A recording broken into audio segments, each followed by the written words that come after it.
नमस्ते प्यारे साथियों।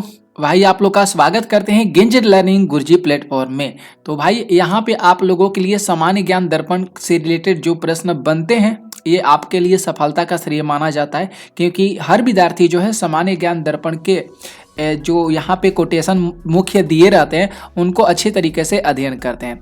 तो इसलिए मैंने सोचा चलिए सामान्य ज्ञान दर्पण के जो मुख्य कोटेशन है जहाँ से प्रश्न पूछे जाते हैं और इसके लिए बहुत सारे विद्यार्थी अध्ययन करते हैं, दिन रात मेहनत करते हैं। ठीक है, जो आप लोग की एग्जाम की तैयारी कर रहे हैं। तो भाई हर एग्जाम के लिए, कोई भी चाहे इंडिया का एग्जाम हो उसके लिए सामान्य ज्ञान दर्पण जो होता है इससे रिलेटेड प्रश्न हमेशा पूछे जाते हैं।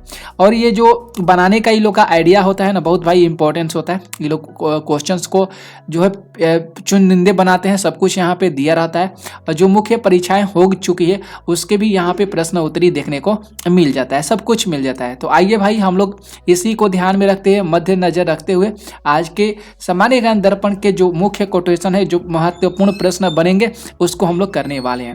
तो यहाँ पे सामान्य ज्ञान जो है दर्पण देख सकते हैं, यहाँ पे सब कुछ यहाँ पे दिया गया है भाई। ठीक है, और यहाँ पे हर प्रतियोगी परीक्षाओं के लिए ये सफलता का कैप्सूल माना जाता है और इसलिए यहाँ पे साथियों, सारे जो साथी मित्र साथी होते हैं इसका बहुत बारीकी से अध्ययन करते रहते हैं। आइए, जो चीज़ हम लोग का इम्पोर्टेंस यहाँ पे होगा, जो जो कोटेशन इम्पोर्टेंस होगा वो चीज़ आप लोगों को केवल अंडरलाइन कर कर बता देंगे, जिससे आप लोग को और बेहतर तरीका से याद हो जाएगा। ठीक है भाई, तो आइए हम लोग देखते हैं। यहाँ पे सबसे पहले ये जो सूक्ति संग्रह दिया गया है ना भाई, इसको हम लोग ध्यान से देख लेंगे। जो यहाँ पे सूक्ति संग्रह आप लोग देख रहे हैं ये चीज़ बहुत इंपॉर्टेंट है भाई, इसको हम लोग ध्यान से देख लेते हैं। तो देखिए सूक्ति संग्रह में सबसे पहले यहाँ पे दिया गया है कि आपको वह बदलाव बनाना है, आपको वो बदलाव बनना है जो आप दुनिया में देखना चाहते हैं। ये कथन जो है ये महात्मा गांधी जी के द्वारा बोला गया है। इसके आगे है कि संविधान को समझना बहुत जरूरी है क्योंकि यह हमें समानता और स्वतंत्रता का अधिकार देता है। ये डॉक्टर भीमराव अंबेडकर के द्वारा बोला गया है। आगे दिया गया है उठो जागो और तब तक नहीं रुको जब तक लक्ष्य न प्राप्त कर सके। ये जो है बातें बोला गया है स्वामी विवेकानंद जी के द्वारा बोला गया है। तो फ्रेंड्स याद रख लीजिएगा, बहुत इंपॉर्टेंस है कि उठो जागो और जब तक नहीं रुको जब तक कि आपका लक्ष्य जो है प्राप्त ना हो। तो स्वामी विवेकानंद जी का ये मुख्य बातें जो है जरूर आपके दिमाग में होना चाहिए। ठीक है, आगे देखिएगा, एकता में ही शक्ति होती है, एकता में ही शक्ति होती है, एकजुटता से ही हम आगे बढ़ सकते हैं। यह सरदार वल्लभ भाई पटेल का है। आगे है सपनों को कोई सीमा नहीं होती, उन्हें साकार करने की प्रेरणा जरूरी होती है। ये रविंद्रनाथ टैगोर जी के द्वारा कहा गया है। तुम मुझे खून दो मैं तुम्हें आज़ादी दूंगा, सुभाष चंद्र बोस। जो कुछ भी आप करें उसमें समर्पण और दृढ़ता होनी चाहिए, इंदिरा गांधी के द्वारा। बिल्कुल सही बातें कहा गया है कि जो कुछ भी आप कर रहे हैं उसमें बिल्कुल समर्पण होना बहुत जरूरी है और दृढ़ता का भी होना जरूरी है, इंदिरा गांधी। सारे जहां से अच्छा हिंदुस्तान हमारा, ये मोहम्मद इकबाल के द्वारा बोला गया। दूसरों की भलाई में ही अपनी भलाई होती है, आचार्य विनोबा भावे। हमारे पास करने के लिए बहुत कम है, हमारे पास करने के लिए बहुत कम है, लेकिन प्रेम से किया गया हर एक कार्य बड़ा होता है, यह मदर टेरेसा के द्वारा बोला गया है। हमारा कल हमारे विचारों पर निर्भर करता है, जवाहरलाल नेहरू। जो अपने अधिकार के लिए लड़ते हैं वही तो सच्चे योद्धा होते हैं ना भाई। जो अपने अधिकार के लिए लड़ते हैं तो वही सच्चा योद्धा होते हैं, यानी बात करेंगे बिरसा मुंडा के द्वारा बोला गया। आगे देखिए, स्वतंत्रता का सपना हर व्यक्ति का होता है, इसके लिए वह हमें लड़ना होगा, ये लक्ष्मीबाई के द्वारा। सच्चा नेता वही होता है जो दूसरे के लिए कल्याण के लिए कार्य करता है, डॉक्टर राजेंद्र प्रसाद। क्रांति का मतलब केवल हथियार नहीं होता है बल्कि विचारों की लड़ाई भी होता है, ये भगत सिंह के द्वारा कहा गया है। तो भाई सेशन को शेयर कर दीजिएगा, बहुत इंपॉर्टेंट सेशन होने वाला है। विज्ञान का वास्तविक आनंद इसका अनुसंधान और खोज माना जाता है, सीवी रमन। सपने वो नहीं होते, सपने वो नहीं जो सोते समय आते हैं, सपने वो होते हैं जो हमें सोने नहीं देते हैं, अब्दुल कलाम के द्वारा बोला गया है। जैसे आपका सपना कुछ अलग सा मोटो है, गोल है, तो सपने आपको सोते समय आते रहते हैं। ठीक है, सपने तो वो होते हैं जो सोने नहीं देते हैं, वो चीज हमके दिमाग में हमेशा माइंड में घूमता रहता है। आगे देखिएगा, धर्म और मातृभूमि की रक्षा करना हर नागरिक का कर्तव्य होता है, यह शिवाजी महाराज के द्वारा बोला गया। आगे है एकता, समर्पण और प्रेम। 3 बातें दिया गया, एकता, समर्पण और प्रेम से ही हम बड़ी से बड़ी मुश्किलों का सामना कर सकते हैं, रविंद्रनाथ टैगोर। ज्ञान का प्रकाश ही अज्ञानता के अंधकार को मिटा सकता है, शंकराचार्य। स्वतंत्रता का अर्थ केवल राजनीतिक अधिकार नहीं बल्कि मानवीय गरिमा भी है, ये नेल्सन मंडेला के द्वारा कहा गया। बहुत इंपॉर्टेंस है, एग्जाम में तो प्रश्न यहाँ से भर भर के पूछे जाते हैं। आगे देखिएगा भाई, यहाँ पे मेरे पास एक सपना है, एक दिन हर व्यक्ति सपना समान होगा। मेरे पास सपना है और एक दिन हर व्यक्ति समान होगा, ये मार्टिन लूथर किंग जूनियर के द्वारा कहा गया। भाई बहुत इंपॉर्टेंस है और प्रश्न तो हम लोग बहुत पिछले ईयर्स में देखे हैं, इस तरह के प्रश्न बहुत एक बार पूछा भी जाता है। एक एक प्रश्न जरूर आता है भाई, चाहे आप कोई भी एग्जाम की तैयारी करें। कल्पना ज्ञान से अधिक महत्वपूर्ण है, यह दुनिया को चलाती है, आइंस्टीन के द्वारा। हम सभी बड़े काम नहीं कर सकते हैं लेकिन हम छोटे कामों को बड़े प्रेम से रख कर सकते हैं, मदर टेरेसा। आपका काम आपकी जिंदगी का एक बहुत बड़ा हिस्सा माना जाता है, इसलिए इसे प्यार से करें, स्टीव जॉब्स के द्वारा। और जीवन में कुछ भी असंभव नहीं है, बस आपको प्रयास करना है, तो ये टेंसी बिलियंस के द्वारा कहा गया है। तो ये सारे मुख्य कुछ वाणी भी थी इनके द्वारा। भाई इंपॉर्टेंट सा ध्यान रख लीजिएगा और ये चीज़ याद रख लीजिएगा, ठीक है। अब आगे हम लोग बढ़ेंगे, अगला रुख डालते हैं। जो चीज़ इंपॉर्टेंस है ना भाई, उस चीज़ पे हम लोग थोड़ा सा रुख डाल देते हैं। थोड़ा सा देखिए फ्रेंड्स, यहाँ पे एक कुछ जो बातें स्पष्ट किया गया है, देखिएगा थोड़ा सा हम आपको स्क्रॉल कर बता देते हैं भाई। यहाँ पे कुछ न्यायाधीशों का जो नाम है, जो मुख्य, यहाँ पे देखिएगा, थोड़ा सा इस चीज़ को ध्यान से बारीकी से समझ लीजिएगा। यहाँ पे नियुक्तियाँ से रिलेटेड प्रश्न पूछा जाता है कि संतोष कश्यप भारत की राष्ट्रीय महिला फुटबॉल टीम के मुख्य कोच बनाया गया। मैं यानी बात करेंगे फ्रेंड्स, संतोष कश्यप को भारत की राष्ट्रीय महिला फुटबॉल टीम के कोच के रूप में इनको बनाया गया, ठीक है। सितंबर 2024 में इनको नियुक्त किया गया था और इस पद पर मणिपुर के चाओबा देवी का स्थान इन्होंने लिया है। किनका स्थान लिया है? चाओबा देवी का स्थान इनको मिला है, संतोष कश्यप जी को। नेक्स्ट देखिएगा, ये भी याद रख लीजिएगा friends, air marshal Amarpreet Singh भारतीय वायुसेना के नए प्रमुख बने हैं। जैसे आप लोग यहाँ पे फोटो में देख सकते हैं ना, ये जो है नए वायुसेना के प्रमुख अमृत सिंह हैं, ठीक है भाई, याद रख लीजिएगा, बहुत इंपॉर्टेंट है, ये सारा कुछ एग्जाम में प्रश्न आता है। इसके बाद बात करेंगे, ये जो अगला कोटेशन है, एयर मार्शल एसपी धारकर वायुसेना के नए उप प्रमुख को बनाया गया। एयर मार्शल एसपी धारकर को वायुसेना के नए उप प्रमुख के रूप में बनाया गया। आप लोग यहाँ पे फिगर को देख सकते हैं, ठीक है भाई। तो यही कुछ कोटेशन जो है ये आपके लिए इंपॉर्टेंस रखता है, याद रखना पड़ता है भाई। और देखिए साथियों, यहाँ पे कुछ ऐसी चीज दिया गया है, जैसे यहाँ पे अभी जस्ट फिलहाल में ही 8 उच्च न्यायालयों के नए मुख्य न्यायाधीश का नियुक्ति मतलब फेरबदल किया गया है, ठीक है। तो यहाँ पे देख सकते हैं 8 यहाँ पे मेंशन किया गया है भाई, जो पहले के पूर्व पद और यहाँ पे जो मुख्य न्यायाधीश के रूप में नई नियुक्तियां किए गए, यहाँ पे आप लोग देख सकते हैं। अगर पहला की बात करेंगे, न्यायमूर्ति MS रामचंद्र राव, ये जो मुख्य न्यायाधीश हैं हिमाचल प्रदेश के, इनको भैया ये जो हिमाचल प्रदेश के पूर्व पद पर थे, अब इनको झारखंड उच्च न्यायालय के मुख्य न्यायाधीश के रूप में स्थानांतरित किया गया है, ठीक है, न्यायमूर्ति MS रामचंद्र राव को, ठीक है भाई। सेकंड की बात करेंगे, न्यायमूर्ति मनमोहन। इसके बाद कार्यवाहक मुख्य न्यायाधीश जो दिल्ली उच्च न्यायालय के थे, ये दिल्ली उच्च न्यायालय के मुख्य न्यायाधीश के रूप में नियुक्त किया गया, ठीक है। तीसरा की बात करेंगे, न्यायमूर्ति राजीव सकधर, न्यायाधीश दिल्ली उच्च न्यायालय, ये हिमाचल प्रदेश के नए उच्च न्यायालय के मुख्य न्यायाधीश के रूप में इनको नियुक्त किया गया भाई। इंपॉर्टेंट से भाई, इसे ध्यान में आप लोग रख लीजिएगा। चौथा की बात करेंगे सुरेश कुमार जी को, सुरेश कुमार कैत, ये भी न्यायाधीश हैं दिल्ली उच्च न्यायालय के, इनको मध्य प्रदेश उच्च न्यायालय के मुख्य न्यायाधीश के रूप में नियुक्त किया गया, ठीक है।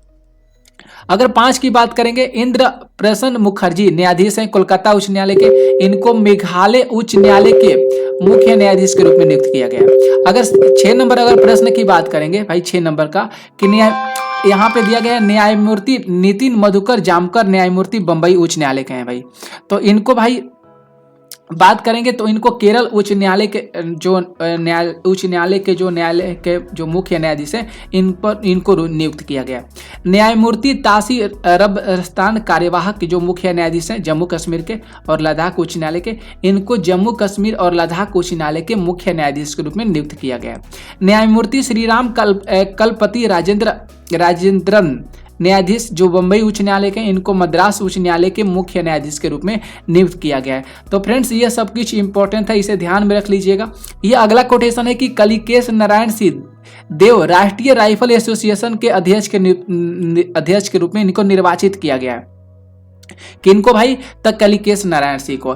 मातृभूमि के MV Shreyams Kumar Indian newspaper society के नए अध्यक्ष बने हैं। ये भी भाई इंपॉर्टेंस हो जाता है।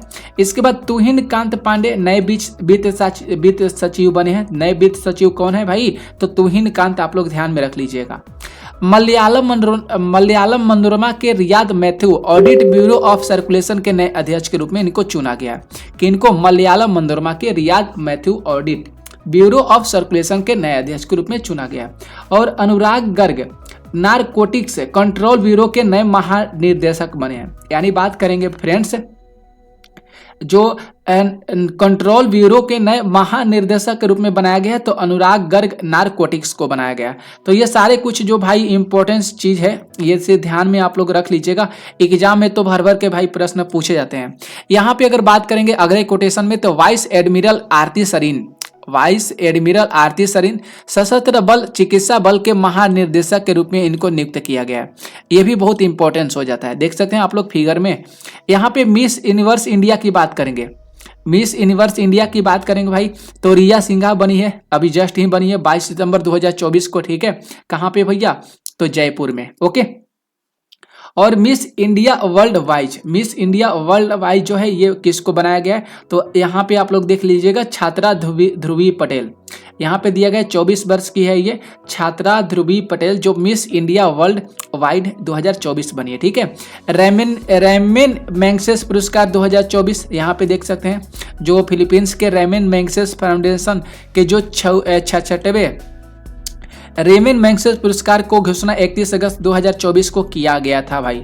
तो ये भी आप लोग ध्यान में रख लीजिएगा, जो इंपॉर्टेंट चीज़ है। और यहाँ पे देखेंगे लाल बहादुर शास्त्री, यहाँ पे देखिए थोड़ा सा हम इसको बड़ा कर देते हैं। लाल बहादुर शास्त्री राष्ट्रीय उत्कृष्टता पुरस्कार 2024 में मिला है। ठीक है, लाल बहादुर शास्त्री प्रबंधन संस्थान 2024 का जो 25वां लाल बहादुर शास्त्री उत्कृष्टता पुरस्कार जो है, आदित्य बिंडला सामुदायिक पहल और ग्रामीण विकास केंद्र की अध्यक्षता में श्रीमती बिंडला जी को प्रदान किया गया। ओके भाई, तो ध्यान रख लीजिएगा। यहाँ पे ये चीज ध्यान रखना होगा, भारत में सिनेमा जगत का जो राष्ट्रीय सर्वोच्च पुरस्कार दिया गया वह मिथुन चक्रवर्ती जी को मिला है। तो सब कुछ इंपॉर्टेंट है भाई, ध्यान में आप लोगों को रखना होगा। ये भी देख लीजिएगा, कोटेशन में दिया गया किरण राव निर्देशित फिल्म लापता लेडीज ऑस्कर पुरस्कारों में से प्रतिस्पर्धा हेतु भारतीय प्रविष्टि इनको दिया गया। बहुत किरण राव जी का जो निर्देशित फिल्म अभी लॉन्च हुआ था, अभी जस्ट ही हुआ था भाई, लापता लेडीज, तो उसमें भाई इंपॉर्टेंस है, ध्यान रख लीजिएगा। ठीक है। और आप लोग के कुछ यहाँ पे इंपॉर्टेंट चीज़ बता देते हैं, जो एग्जाम में परीक्षा में आते हैं वह सारे कुछ यहाँ पे प्रश्नावली आप लोग के लिए यहाँ पे बताने वाले हैं। तो इंपॉर्टेंट रख लीजिएगा भाई। यहाँ पे चलिए हम लोग कुछ इसके बारे में जो बताया गया है, जो कोटेशन है, उसको ध्यान से देखते हैं। पहले हम लोग देखेंगे भारतीय इतिहास एवं संस्कृति से प्रश्न कैसे पूछे जाते हैं। तो भारत की प्राचीनतम संस्कृति कौन सी है? तो पूरा पाषाणिक संस्कृति है। सेकंड में दिया गया है कि हड़प्पा सभ्यता में बंदरगाह किस पूरा स्थल के उत्खनन से प्राप्त हुआ है? लोथल से। इसके बाद तीसरा है कि सिंधु सभ्यता के किस पूरा स्थल में हल द्वारा जुताई के प्रमाण मिले हैं? तो कालीबंगन से। कहां से भाई? कालीबंगन से। इसके आगे बात करेंगे। यहाँ पे चौथा नंबर है दमदमा पूरा स्थल किस प्रदेश में स्थित है? दमदमा उत्तर प्रदेश में। 5 नंबर है द्वितीय नगरीकरण में किस धातु का प्रमुख योगदान था? लोहा का। महावीर स्वामी का जन्म कहाँ पे हुआ था? कुंडग्राम में हुआ था। महात्मा बुद्ध की माता का क्या नाम था? महामाया। अवंती राज्य की राजधानी उज्जैन है। यहाँ पे कौटिल्य और चाणक्य किस सम्राट के प्रधानमंत्री थे? तो चंद्रगुप्त मौर्य के थे। ठीक है। 10 नंबर है कि किस मध्यकालीन तुगलक शासक ने गुलामों हेतु विभाग स्थापित किया था? फिरोज शाह तुगलक। तो ये इंपॉर्टेंस है, आगे देखेंगे। राष्ट्रीय स्वतंत्रता आंदोलन से संबंधित जो यहाँ पे प्रश्न दिया गया भाई, उसको हम लोग देख लेते हैं। ठीक है। यहाँ पे देखिएगा 11 नंबर है यहाँ पे 11 नंबर दिया गया है कि अंग्रेजों द्वारा निर्मित फोर्ट विलियम कॉलेज कहाँ पे स्थित है? कोलकाता में है। कहाँ पे है भाई? कलकत्ता में। 12 है कि खिलाफत आंदोलन किसने प्रारंभ किया था? मौलाना मोहम्मद अली और शौकत अली के द्वारा। 13 है कि बनारस यानी काशी हिंदू विश्वविद्यालय किसके द्वारा प्रारंभ किया गया? पंडित मदन मोहन मालवीय के द्वारा प्रारंभ किया गया। 14 नंबर है कि the Indian war of independence 1857 के लेखक कौन है? बी.डी. सावरकर। 15 है कि सविनय अवज्ञा आंदोलन किसने प्रारंभ किया? महात्मा गांधी। चोरा चोरी की घटना कब घटी थी? 4 से 5 फरवरी 1922 को घटा था। किस आंदोलन में गांधी जी ने करो या मरो का नारा दिए थे? भारत छोड़ो आंदोलन में। मराठा और केसरी समाचार पत्र किसने प्रारंभ किया? तो बाल गंगाधर तिलक। वंदे मातरम किस पुस्तक से लिया गया है? आनंद मठ से लिया गया है। सत्यार्थ प्रकाश किससे संबंधित है? आर्य समाज से संबंधित है। तो ये इंपॉर्टेंस है भाई, ध्यान रखते चलिएगा। आगे बढ़ेंगे, अगला देख लीजिएगा। यहाँ पे अगला नंबर में क्या है ये देखिए। अगला यहाँ पे जो है भारतीय राज व्यवस्था और उससे संविधान। 21 नंबर प्रश्न है कि भारतीय संविधान को पूर्णतः कब अपनाया गया था? 26 जनवरी 1950 को। भारतीय संविधान में वर्णित प्रस्तावना की भाषा किस विदेशी संविधान से लिया गया? ऑस्ट्रेलिया से। भारतीय संसद किससे मिलकर बनी है? तो राष्ट्रपति, लोकसभा और राज्यसभा से मिलकर बनी है। 24 है कि भारतीय संविधान को अपनाने के समय में कुल कितने आर्टिकल थे? 395 थे। 22 ठीक है, कितने आर्टिकल थे भाई? तो यहाँ पे 395 आर्टिकल थे, अनुच्छेद थे। भारत में सर्वोच्च न्यायालय की स्थापना 28 जनवरी 1950 को हुआ है। भारत में सर्वोच्च न्यायालय की स्थापना 28 जनवरी 1950 को। 26 है कि वर्ष 1952 में भारतीय संविधान में मौलिक अधिकारों की संख्या कितनी थी? तो 1952 में मौलिक अधिकारों की संख्या 7 है, लेकिन वर्तमान में यह संख्या कितना है भैया? 6 है। तो 1952 में 7 था मौलिक अधिकार की संख्या, लेकिन अब मौलिक अधिकार जो है 6 हो गया है। यहाँ पे 27 प्रश्न है कि लोकसभा, यहाँ पे राज्यसभा, प्रदेशों की विधानसभा के सभी निर्वाचित सदस्य, दिल्ली एवं पुडुचेरी की विधानसभा, मतलब दोनों केंद्र शासित प्रदेश हैं, इनके निर्वाचित सदस्य संयुक्त रूप से किसके चुनाव में भाग लेते हैं? तो भारत के राष्ट्रपति के चुनाव में भाग लेते हैं। 28 है कि भारतीय संविधान में संघीय ढांचे का अर्थ क्या होता है? शासन केंद्र और राज्यों के बीच विभाजित करना। 29 है कि भारतीय संविधान में राष्ट्रीय आपातकाल की व्यवस्था किस आर्टिकल के अंतर्गत किया गया? आपातकाल तो आर्टिकल 352 के अंतर्गत किया गया है। ठीक है ना भाई। अगला देखेंगे 30 प्रश्न है कि भारतीय संविधान के किस अनुच्छेद के अंतर्गत पंचायती राज व्यवस्था का उल्लेख किया गया है? तो आर्टिकल 243 से लेकर आर्टिकल 243 के ओ के बीच जो है यहाँ पे भैया पंचायती राज व्यवस्था का उल्लेख किया गया, आर्टिकल 243। यहाँ पे देखेंगे पर्यावरण और जैव विविधता से रिलेटेड प्रश्न। यहाँ पे 31 प्रश्न है कि विभिन्न प्रकार के जीवों, उनके जीन, उनके पारिस्थितिकी तंत्रों की विविधता को सम्मिलित रूप से उसे क्या बोला जाता है? जैव विविधता के नाम से जाना जाता है। 32 है कि भारत में जैव विविधता के लिए कौन सा क्षेत्र सबसे समृद्ध माना जाता है? पश्चिमी घाट क्षेत्र। संविधान के अनुसार पर्यावरण का संरक्षण किस आर्टिकल से है? तो आर्टिकल 48 का ये है। ग्लोबल वार्मिंग के लिए मुख्य जिम्मेदार गैस कार्बन डाइऑक्साइड है। आगे देखेंगे फ्रेंड्स, 35 है कि भारत में राष्ट्रीय जैव विविधता अधिनियम कब लागू किया गया था? जैव विविधता अधिनियम 2002 में लागू किया गया था। संविधान के अनुसार हर व्यक्ति का पर्यावरण का अधिकार किस अनुच्छेद के अंतर्गत आता है? तो आर्टिकल 21 के तहत पर्यावरण का अधिकार। 37 नंबर के ऐसे क्षेत्र जिन्हें जैव विविधता और पारिस्थितिकी तंत्र के संरक्षण के लिए सुरक्षित किया जाता है वह कौन सा क्षेत्र कहलाता है? तो वह संरक्षित क्षेत्र कहलाता है। क्या कहलाता है भाई? तो संरक्षित क्षेत्र कहलाता है। ठीक है, आगे देखेंगे फ्रेंड्स, अगला देख लेते हैं। अगला जो प्रश्न है, अगला प्रश्न क्या है ये देखिए।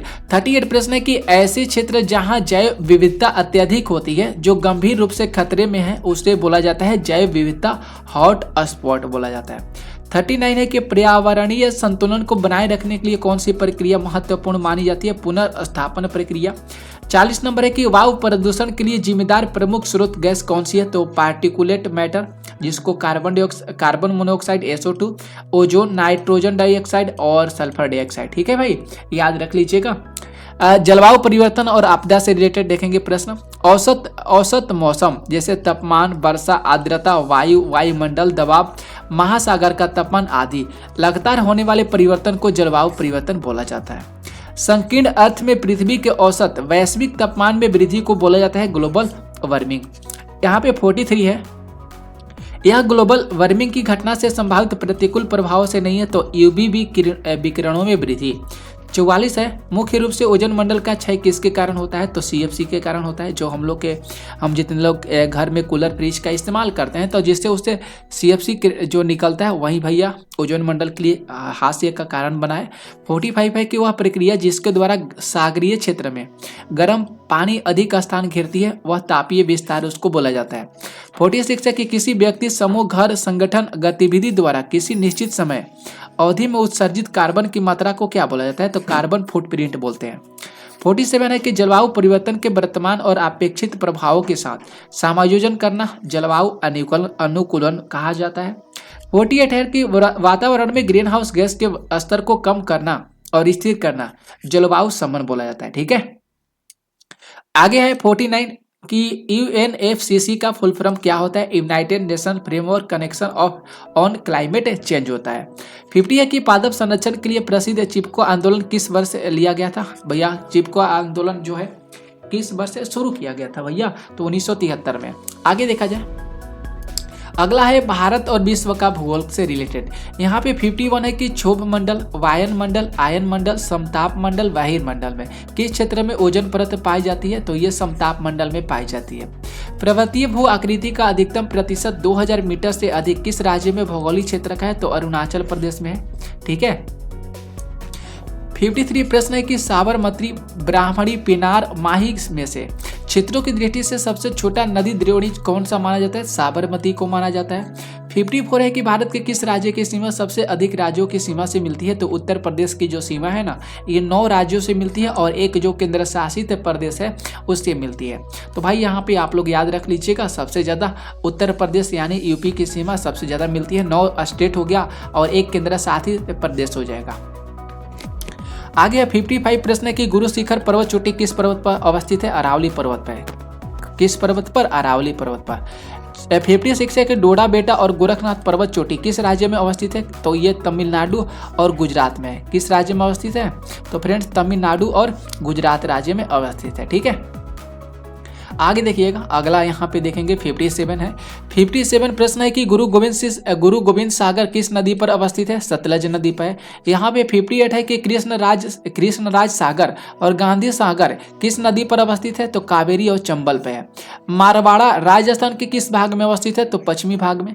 पन्ना किसके लिए मशहूर माना जाता है, तो पन्ना हीरा के लिए मशहूर माना जाता है, फेमस माना जाता है। यहाँ पे अर्थव्यवस्था जो है इकोनॉमिक्स, भारतीय इंडियन इकोनॉमिक्स से रिलेटेड प्रश्न देखेंगे। यहाँ पे 61 है कि राष्ट्रीय प्लानिंग कमेटी का गठन किया गया था किसके द्वारा, सुभाष चंद्र बोस जी के द्वारा। 62 है कि वर्ष 1944 में गांधी जी योजना को निष्पादित किया गया था श्री मन नारायण अग्रवाल ने। 63 प्रश्न है कि देश में किस वर्ष राष्ट्रीय विकास परिषद का गठन किया गया था, तो 6 अगस्त 1952 को राष्ट्रीय विकास परिषद का गठन किया गया था। 64 प्रश्न की स्वतंत्र भारत में पहली बार भारतीय मुद्रा का अवमूल्यन किया गया था 1949 में। कब भाई, मुद्रा का जो अवमूल्यन किया गया था 1949 में। 65 है कि प्लानिंग एंड पुअर पुस्तक के लेखक कौन है, बगीचा सी मिन्हास है।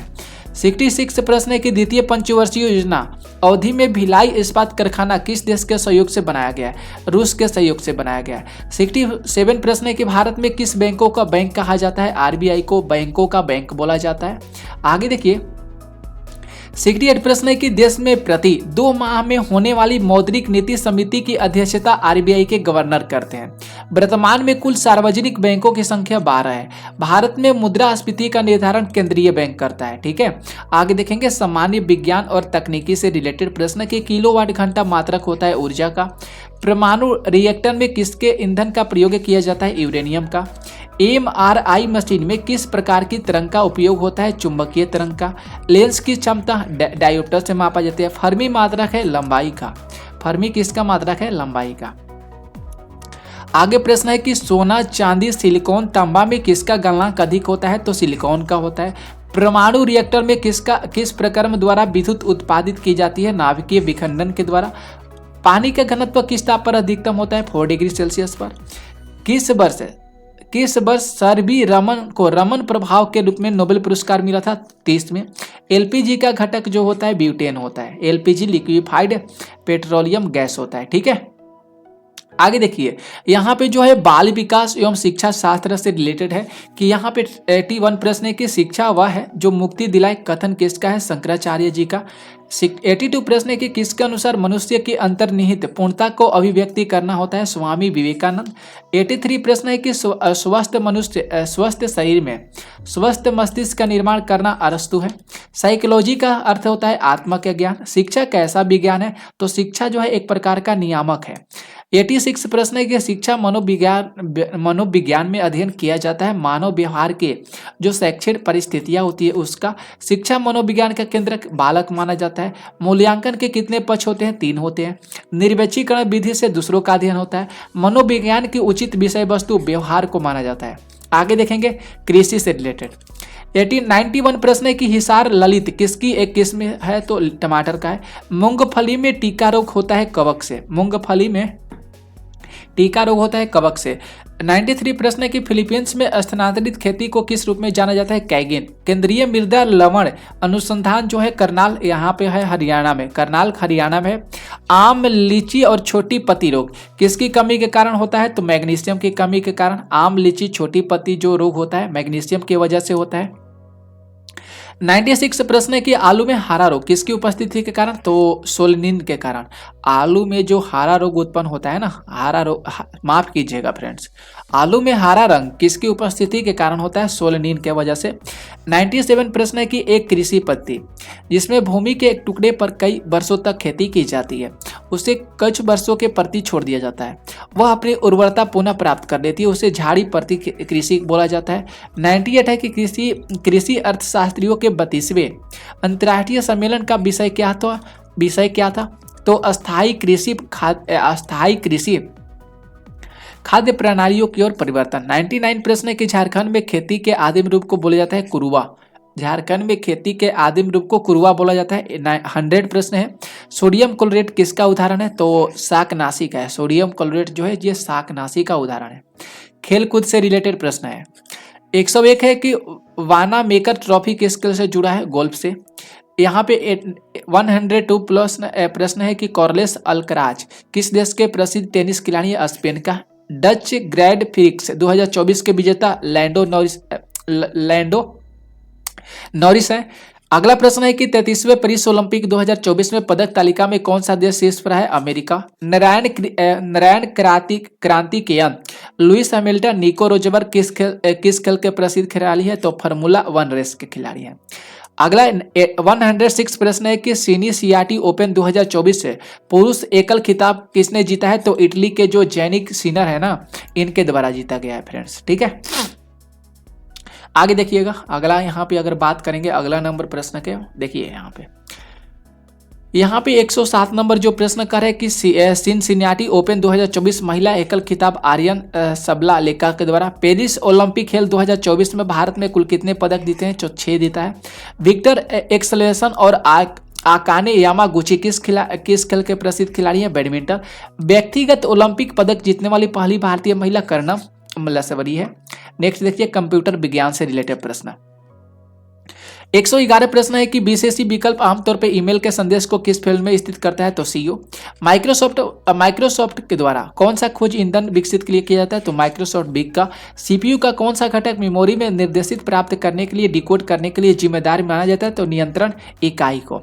इसके आगे बात करेंगे क्रोम में टैब को जल्दी से स्विच करने के लिए कंट्रोल टैब का प्रयोग किया जाता है। कौन सी कंप्यूटर स्क्रीन को लॉक करने के लिए शॉर्टकट कुंजी है? तो विंडोज कुंजी +L।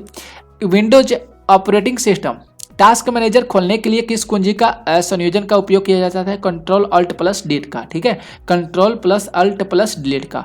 ठीक है, नेटवर्क सुरक्षा में फ्री वॉल की प्राथमिकता भूमिका कौन सी है? तो नेटवर्क ट्रैफिक की निगरानी और नियंत्रण करना।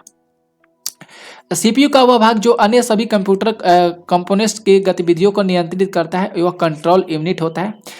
यहाँ पे एक बात करेंगे कंप्यूटर में जाने वाले डाटा को इनपुट कहते हैं। सीपीयू का मुख्य जो घटक होता है कंट्रोल यूनिट मेमोरी होता है, अर्थमेटिक्स लॉजिक यूनिट होता है। ठीक है, विविध से बात करते हैं। इसरो का प्रधान कार्यालय है बेंगलुरु में।